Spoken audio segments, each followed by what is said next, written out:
Good morning, good morning, good morning. Ay grabe, ang Glenmore Reservoir. Ayan po, oh.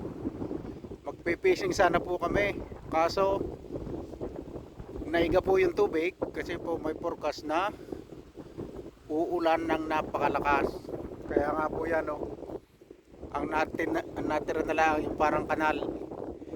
Yan po lahat yan dati hanggang dito po ang tubig niyan. Dito sa tabing to. Yan po, wala po kayong makikita lupa na yan kapag ka ito po yung puno-puno ng tubig. Yan. Ay grabe, nakakamangha. Yan po, oh. Kaya nga po, kami po ay uuwi na. Yan. Super babaw po ng tubig. Oh. Grabe. Ayan. Dito po kami sa Glenmore Reservoir. Ito po yung aming fishing spot. Kaso napaka ayan, oh. Oh.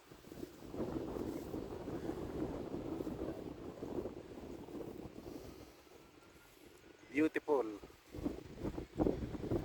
Glenmore Reservoir. Yan. Alam niyo po ba ito? Yan, oh. Ganda, oh.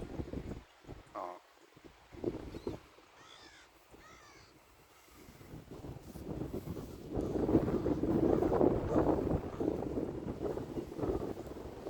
Ayan po ang aking asawa, naka Black Tiger Taekwondo. Ah. Ganda po dito mag picnic. Maganda po rito mag picnic, oh. Oh, Glenmore Reservoir. Ayan, oh. Oh, pipiknik yata doon. Location din eh. Say hi. Hi! Yan. Uwi na po kami. Grabe. Ang napakaganda po ng park dito, oh. Kaya po ito yung aming wala po kaming trabaho. Ganito po ang pinaka-recreation namin. Yan po, mga nakasave na yung mga boat. Kasi nga po ulan na napakalakas. Sigurado pong aawas itong dam. Kasi po may forecast. Pag nanggaling po dyan sa bundok na yan, yung ulan, sure po yan, babagsak yan dito. Ha?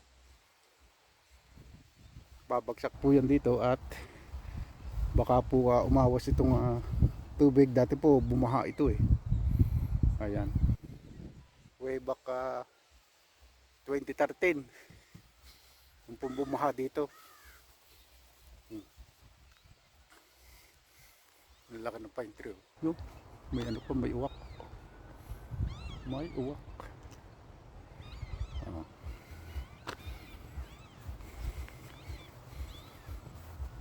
Diba? Ay, grabe. Grabe, grabe. Ayan po. Huwag niyo po kaliligtaan na mag-subscribe dito sa aking YouTube channel, di Coco Vlogs. Yan. Ayan. Pinalitan ko po ang aking The Ecclesiastes. Ginawa ko pong Coco Vlogs kasi po more on Coco Vlogs. At video ni Coco, yung aking pong makikita nyo sa YouTube. Ayan. So, bye for now. Update ko po kayo, tuto ko po kayo, baka po bukas, baka balik ako dito. Titingnan po natin kung anong update ko po kayo bukas. Salamat po.